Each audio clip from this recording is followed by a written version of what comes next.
É isso aí, pessoal. Agora a gente tem a nossa última, né? Último tributo que a gente vai estudar juntos aqui a respeito do nosso estado do Acre. E essa lei complementar agora, ela foi inserida naquela alteração do edital, né? A alteração do edital colocou a lei complementar 55 de 97, a instituidora do ICMS aqui no estado, e também colocou essa lei complementar agora, a 376 de 2020, né? Justamente para poder tratar a respeito das taxas estaduais. Então, vamos lembrar que você não é fiscal somente do ICMS, do IPVA e do ITCMD aqui no estado. Você também é o fiscal responsável por cobrar as taxas estaduais, tanto a taxa de serviço quanto a taxa pelo exercício do poder de polícia. E a gente tem as duas aqui na nossa lei complementar. Então, vamos estudar a lei complementar, vamos estudar as taxas e fechar o assunto aí da nossa prova, tá bom?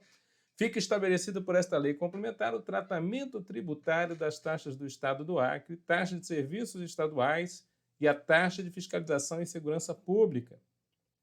As taxas têm como fatos geradores o exercício do poder de polícia e a utilização efetiva ou potencial de serviços públicos específicos e divisíveis prestados ao contribuintes ou postos à sua disposição. Veja, então as taxas têm esse efeito, né? Justamente a taxa de polícia e a taxa de serviços está aqui sendo tratada, que elas estão previstas lá no artigo 77 e seguinte do Código Tributário Nacional. Então a gente tem as taxas, ambas as espécies de taxas, né, tanto a de polícia quanto a de serviços, tratadas por essa nossa lei complementar, tá bom? Bom, ele ainda define para nós aquilo que está previsto no artigo 78, parágrafo único do CTN, que é o exercício do poder de polícia.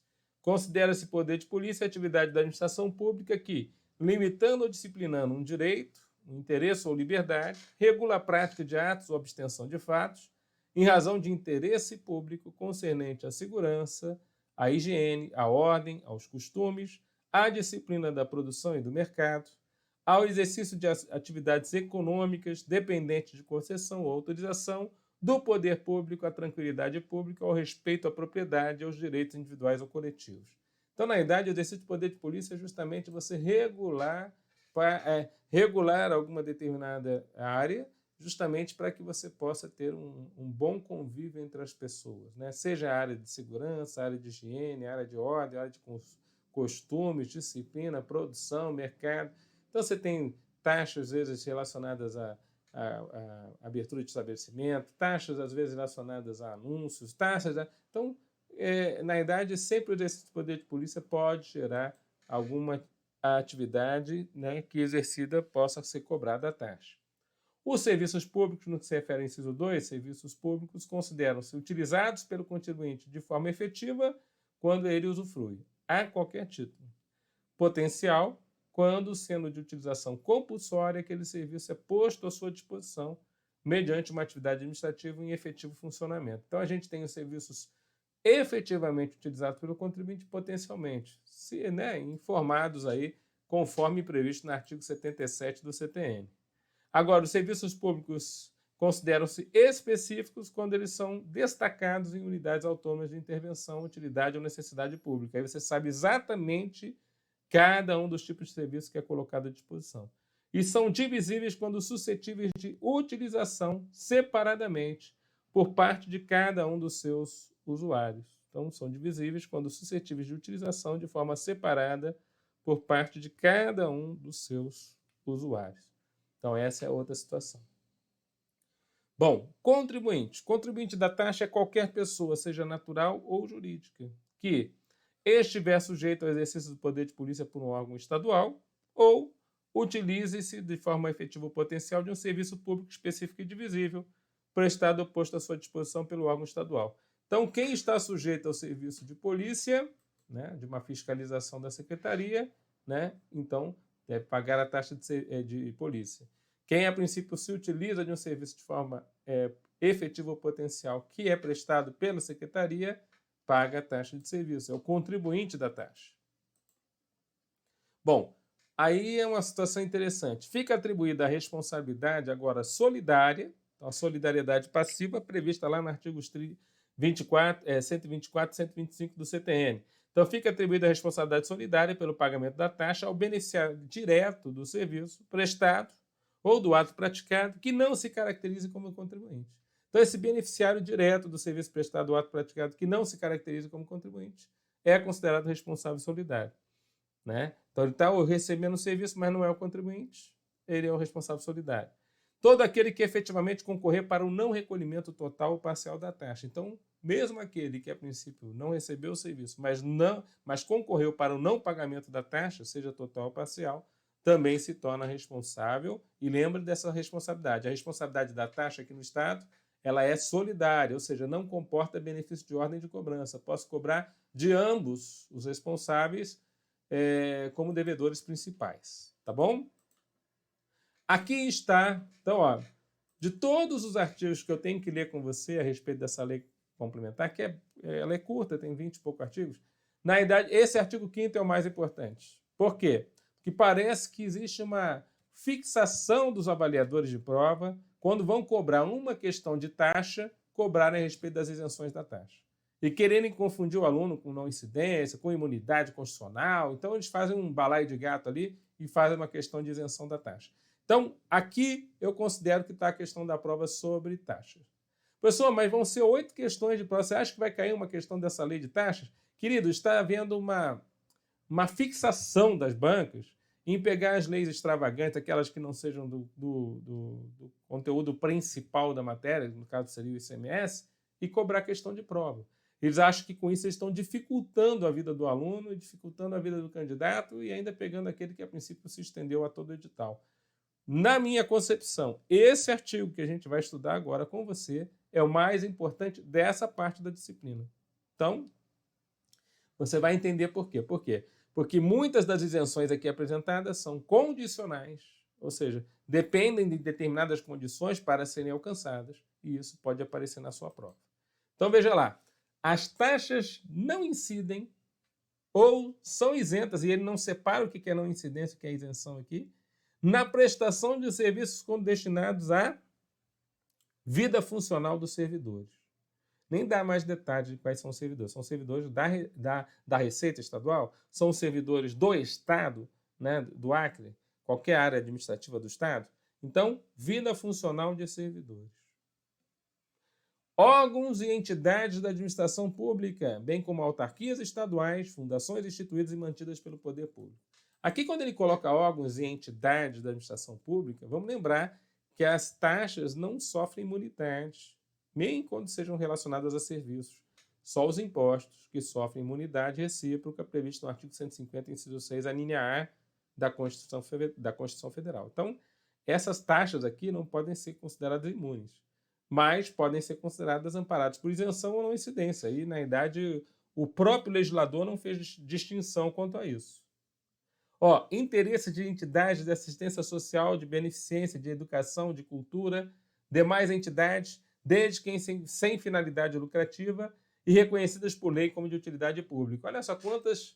Veja, a entidade de assistência social tem que ter como condição para estar isenta da taxa, ela tem que ser sem finalidade lucrativa, tem que ter reconhecimento de lei que ela é de utilidade pública para que ela possa ser considerada isenta. Então, na verdade, existem condições para que a isenção prevaleça. Também é isento de inscrição de taxa a inscrição de candidato em concurso público de seleção de pessoal para provimento de cargos públicos estaduais.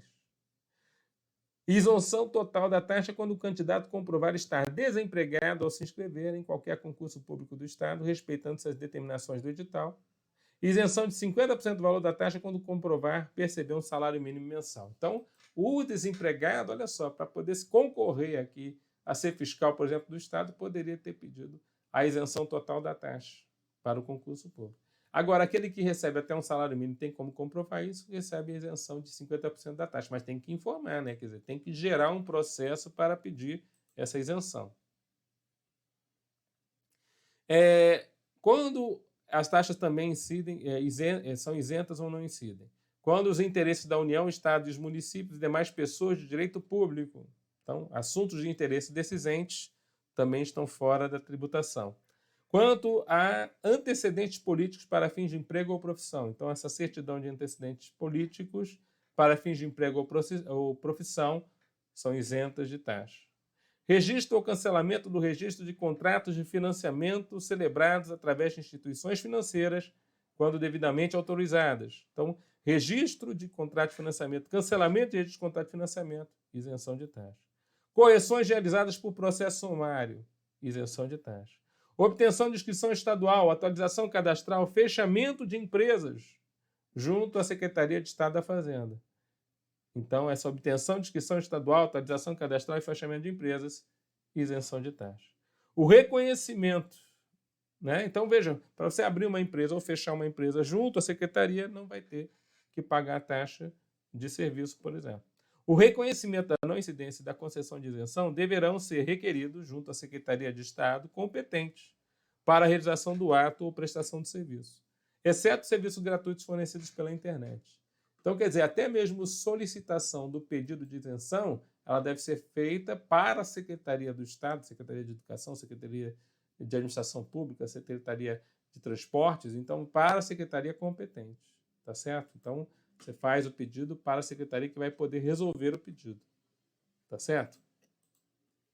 Considera-se processo sumário um procedimento colocado à disposição do solicitante a fim de corrigir um erro material claro e indiscutível cometido pela administração pública. Então, às vezes, aquela solicitação não foi aceita porque, a princípio, houve um erro material na análise feita pela administração pública. Aí pode entrar o processo no processo sumário. Não será cobrada nova taxa correspondente à reimpressão de uma carteira de identidade, independente da via, em caso de um erro material por culpa exclusiva do órgão emissor do Estado. Então, às vezes, a Secretaria de Segurança Pública, ao emitir lá o documento de identidade, errou no nome da pessoa, por exemplo. Então, vai ter que ser feita nova reimpressão da carteira de identidade, né? E aí não vai se cobrar nova taxa. Essa reimpressão a que se refere ao parágrafo anterior será feita no mesmo formato e material de confecção da carteira originalmente expedida. E qual que é o valor da nossa taxa? Então, a gente tem uma tabela, né? E a tabela vai usar muitas vezes a UPF, que é a Unidade Padrão Fiscal aqui do Estado do Acre, que em 2024 é R$ 14. As importâncias fixas correspondentes às taxas serão expressas por via de múltiplos ou submúltiplos da UPF do Acre, a Unidade Padrão Fiscal do Estado do Acre, a qual figurará na legislação tributária sobre a sigla UPF, vigente no primeiro dia do mês da ocorrência do fato tirador, individualizadas nos termos dos itens arrolados nas tabelas. A gente vai precisar, professor, saber quais são as tabelas de taxas aqui no Estado do Acre? Claro que não, tá? Você só vai estudar o texto que a gente está lendo aqui com você. Agora, a tabela em si, eu acho, inclusive, quando a gente viu as isenções aqui, já estudamos aquilo que vai cair na prova, artigo 5º. Tá bom? Mas a tabela em si você está vendo aqui comigo, né? Na verdade, a gente nem vai olhar a tabela, só vamos falar sobre ela. O valor da UPF a vigorar em 2021 é R$ 10. Em 2024 é R$ 14. A UPF poderá ser atualizada anualmente no primeiro dia de janeiro de cada ano por decreto do governador, mediante correção pelo Índice Nacional de Preços a Consumidor Amplo, IPCA, medido pelo Instituto Brasileiro de Geografia e Estatística, o IBGE, acumulado nos últimos 12 meses imediatamente anteriores a dezembro do ano precedente ao da data da sua atualização. Caso o índice que trata o parágrafo 2º deixe de ser utilizado, poderá o Estado substituir tal índice, adotando os mesmos índices oficiais usados pela União para a atualização dos débitos de natureza tributária. Tá certo? Então, na verdade, a gente usa o índice, a UPF, mas a UPF tem uma forma, um modus operandi dela ser atualizada, que é o IPCA do IBGE. Nos casos em que a taxa é cobrada todo ano, né, ou uma vez por ano, perdão, quando o início da atividade tributável não coincidir com a data inicial do ano civil, incluindo-se o mês em que a atividade começou a ser exercida, o cálculo do tributo será realizado proporcionalmente aos meses restantes. Então, por exemplo, se você tem uma taxa para ser paga e a taxa é anual, se você só vai começar o início das suas atividades na metade do ano, você vai pagar metade da taxa. É o que ele está querendo dizer. É proporcional ao número de meses até o final do ano. Então, de julho até dezembro, 6 meses, você vai pagar metade da taxa do ano. Tá certo? Então, é uma proporcionalidade no valor dessa taxa. O pagamento das taxas previstas nessa lei complementar será de responsabilidade do sujeito passivo nos prazos estabelecidos nessa lei complementar, efetuado por meio de um DAE. O que é o DAE? É o documento de arrecadação estadual. Ele apareceu aqui pela primeira vez, aprovado pela Secretaria da Fazenda, Cefaz. né? Então, a Cefaz tem lá um modelo de documento para você fazer a arrecadação da taxa. É o DAE, Documento de Arrecadação Estadual. Tá bom? Compete à Cefaz o controle do sistema de arrecadação das taxas. Então, quem faz o sistema, controla o sistema de arrecadação das taxas aqui no Estado é a própria Secretaria da Fazenda do Estado. Tá certo? Agora, é interessante que aqui no nosso estado nós temos vinculação das receitas de taxas. A receita das taxas previstas nessa lei complementar será destinada ao Tesouro do Estado. Inclusive, as taxas não reguladas por essa lei complementar irão destinadas aos fundos a seguir. Então, tem taxas aqui que vão para determinados fundos. Por exemplo, o Fundeseg, Fundo Estadual de Segurança Pública, o Funesbom, Fundo Especial do Corpo de Bombeiros Militares do Estado do Acre, o FDS, Fundo de Desenvolvimento Sustentável do Estado do Acre, o Fundes, Fundo Estadual da Saúde, o Fundo Agropecuário Estadual, que é o Funagro, o FDRHAC, né? O FEDRAC, é o Fundo de Desenvolvimento de Recursos Humanos do Estado do Acre. Tá vendo? Quantos fundos nós temos aqui? E o Fundo Estadual de Defesa do Consumidor, o FEDES. Tá certo? Os pagamentos de taxas devidas em períodos específicos não poderão ser apropriados em períodos diversos. Às vezes você vai pagar uma taxa para poder funcionar durante somente uma festa, né, dentro do ano lá. Uma festa, um evento, um rodeio, sei lá, alguma coisa que vai ter lá na tua cidade, dentro do estado do Acre. Aí acabou aquela festa, a tua licença para aquela festa não vai ser alterada para outro período, porque você pagou para aquele período. É o que ele quer dizer aqui. As taxas serão pagas em estabelecimento bancário que é autorizado na forma estabelecida para pagamento de tributos estaduais. Então, a taxa vai ser utilizada, paga em estabelecimentos bancários autorizados. Fica ao Poder Executivo, mediante ato do secretário da Cefaz, autorizado a especificar códigos para arrecadação das taxas elencadas nessa lei complementar. Então, o próprio Poder Executivo é autorizado a especificar outros códigos para arrecadar taxas elencadas nesta lei complementar.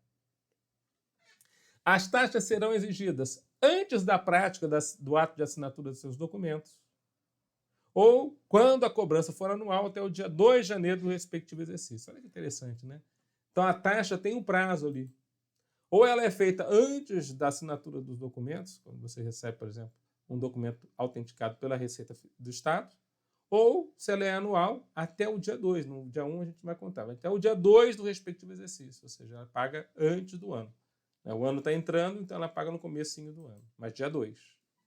Os débitos decorrentes das taxas de que trata esta lei complementar, não pagos nos prazos previstos, têm um acréscimo de multa moratória à taxa de 0,33% por dia de atraso. Então, aquilo que a gente viu na lei complementar 55, né, de 97, que é para o ICMS, serve também para as taxas. A multa de mora, a multa por atraso é 0,33% por dia. A multa de que trata esse artigo é calculada a partir do primeiro dia subsequente ao do vencimento do prazo. Então, o dia seguinte ao vencimento já cobra a multa. Já começa a contar os dias de atraso. O percentual de multa a ser aplicado fica limitado a 20%. Então, nós temos um teto para a multa de mora, que é 20%. Agora, sobre os débitos que estão atrasados, ainda existem os juros moratórios, que usam a taxa de juros Selic, lembra? A mesma taxa para o ICMS, a taxa referencial do Sistema Especial de Liquidação e Custódia para títulos federais. Essa taxa sempre vai ser acumulada mensalmente a partir do primeiro dia do mês seguinte ao do vencimento e vai até o mês anterior ao do pagamento, e no mês do pagamento eu vou somar mais 1%. Então é assim que funciona a nossa taxa, os juros de mora, né, aqui no nosso estado. Caso o índice, né, de Selic deixe de ser utilizado, poderá o Estado substituir tal índice adotando os mesmos índices oficiais usados pela União para atualizar os seus débitos de natureza tributária. A multa de mora será então reduzida para 50% do valor, caso o débito seja pago antes de inscrição na dívida ativa. Então, se você correr para pagar antes da inscrição na dívida, a multa de mora diminui em 50%. Relativamente às penalidades previstas nesta lei complementar, serão devidas a partir do segundo mês ao da constituição do crédito tributário. O contribuinte ou responsável terá direito à restituição total ou parcial do valor da taxa paga de forma indevida, Então, um pedido de restituição quanto a pagamento devido de taxa também existe e também pode ser solicitado pelo sujeito passivo, gerando um processo administrativo tributário que a gente já viu anteriormente. Bom, das multas relativas às taxas, como são poucas, a gente vai citá-las aqui para você. Aos infratores das disposições desta lei complementar e as demais normas da legislação tributária, serão aplicadas as seguintes multas. De uma vez o valor da taxa devida ou da parte faltante que deixar-se de pagar, no todo ou em parte, da taxa prevista nas tabelas dessa lei complementar. 10 vezes o valor da taxa devida por alterar ou falsificar o documento de pagamento da taxa, no todo ou em parte, por documento. 10 vezes o valor da taxa devida por utilizar documentos de pagamento de taxa falsificado ou adulterado, no todo ou em parte, por documento. E 30% incidente sobre o valor correspondente à taxa cobrada ao sujeito passivo por causar embaraço à fiscalização ou deixar de cumprir a exigência formulada por escrita pelo órgão fiscalizador. Bom, primeira coisa, pagar uma vez mais a taxa que você deixou de pagar já é chato, né? Você está pagando a taxa e pagando a multa igual a taxa, 2 vezes a taxa. Agora, quando você fala que você vai pagar 10 vezes o valor da taxa porque você fraudou um documento, adulterou um documento, falsificou um documento, meu querido, aí, na realidade, está demonstrando claramente que o fisco não quer ver documentos falsos sendo inseridos ali no processo. Se ele ver, ele vai, a princípio, causar uma situação. E a situação também de você pagar uma porcentagem a multa vai ser uma porcentagem da taxa devida se você, a princípio, embaraçar a ação fiscal, né? Atrapalhou o fiscal de fiscalizar aquela determinada situação. As multas que, a princípio, existem nesse artigo não excluem a obrigação do pagamento da taxa, nem a atualização monetária, nem a multa pela mora, pelo atraso no pagamento. Fechou? Bom, da administração tributária, quem é que pode cobrar essa taxa? Então, veja lá. Cabe aos órgãos públicos responsáveis pela prestação de serviço ou exercício do poder de polícia exigir a comprovação do pagamento da taxa. Então, o próprio órgão público que cobra a taxa, ele, a princípio, exige a comprovação do pagamento da taxa, ou seja, a guia do DAE, né, pago. Então, o documento de arrecadação do Estado tem que ser apresentado para o fiscal. Olha, fiscal, eu vim aqui, paguei a taxa de serviço e eu quero ter uma cópia do meu processo. Só que eu paguei já a taxa, está aqui a minha DAE paga. Então, o próprio órgão que vai entregar a cópia autenticada do processo, né, para que haja ampla defesa do contribuinte, ele já vai, a princípio, verificar a comprovação do pagamento da taxa.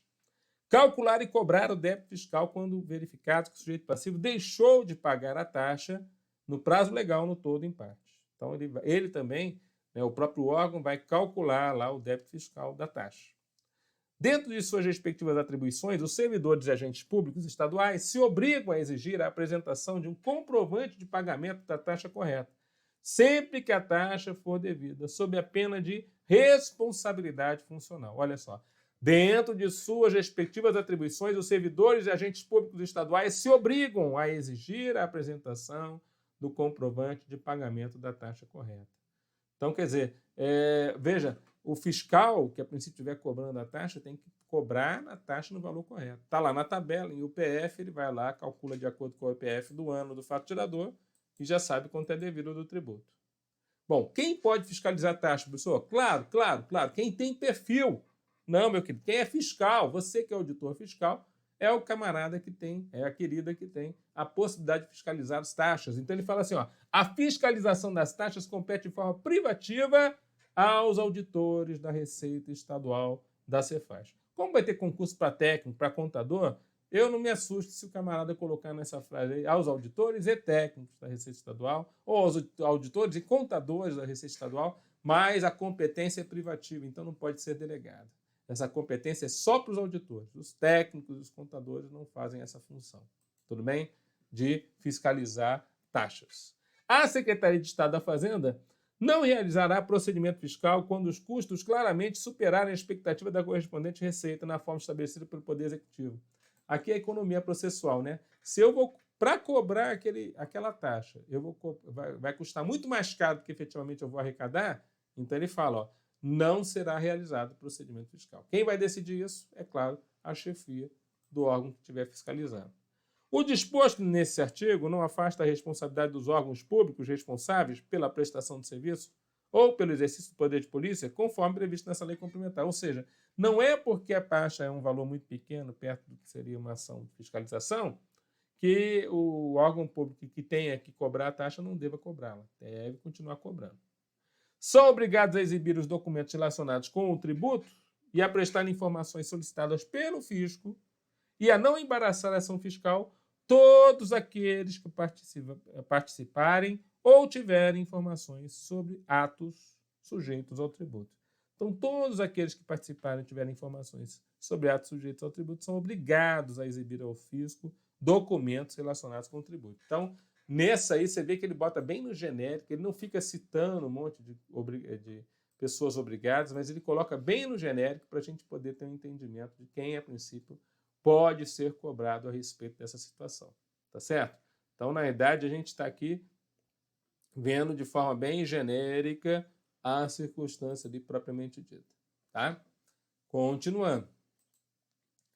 Verificando que o sujeito passivo deixou de pagar a taxa no prazo legal, no todo ou em parte, ou ainda, quando constatada a ocorrência das infrações previstas nesta lei complementar, a autoridade fiscal adotará providências com vistas ao lançamento. Então, você pode ter um auto de infração em virtude do não pagamento da taxa.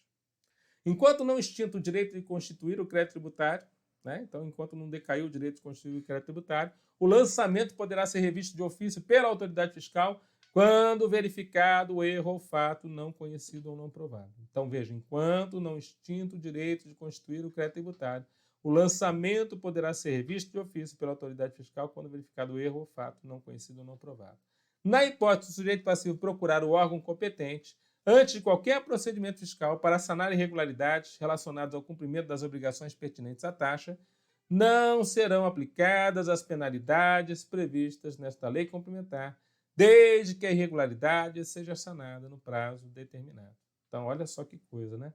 Na hipótese do sujeito passivo procurar o órgão competente antes de qualquer procedimento fiscal para sanar irregularidades, né, não serão aplicadas as penalidades previstas nesta lei complementar, desde que a irregularidade seja sanada no prazo, então, determinado. Né? Então, veja que as situações, né, pode ser até uma autodenúncia, uma denúncia espontânea, pode acontecer ali naquela cobrança relacionada à taxa, certo? Bom, aí ele fala aqui, né? As sanções decorrentes da não observância da legislação específica não tributária de cada órgão serão aplicadas por um agente competente conforme o procedimento previsto pelo respectivo órgão. Os órgãos estaduais, no âmbito de sua área de competência, poderão firmar termos de cooperação entre si com órgãos da União, estados e municípios, com o fim de facilitar a operacionalização dos procedimentos relativos às taxas. Permanecem sujeitas à legislação específica as taxas arrecadadas pelos órgãos de administração indireta, não incluídas nesta lei complementar. Os alvarás e certificados de regularidade deverão ser renovados até o dia 31 de março de cada ano, salvo disposição em contrário. Aplicaremos as taxas no que couber a legislação do processo tributário administrativo do nosso Estado. Aí ele fala ainda a respeito de outras normas, né, relativas ao serviço 2.25 da tabela A, será disponibilidade 24 horas úteis antes do referido registro. Fala quais são as leis complementares que foram revogadas por essa lei. Essa lei complementar entrou em vigor 90 dias após a data de sua publicação, que foi 31 de dezembro de 2020. Galera, com isso nós fechamos também, né, o nosso tema sobre as taxas. Então é só isso mesmo, a gente tinha que falar com vocês a respeito, mas eu continuo a dizer que o artigo mais preferido pela banca para esse certame vai ser o artigo 5º, tá bom? Com isso encerramos esse bloco, fiquem com Deus, bons estudos e até a próxima.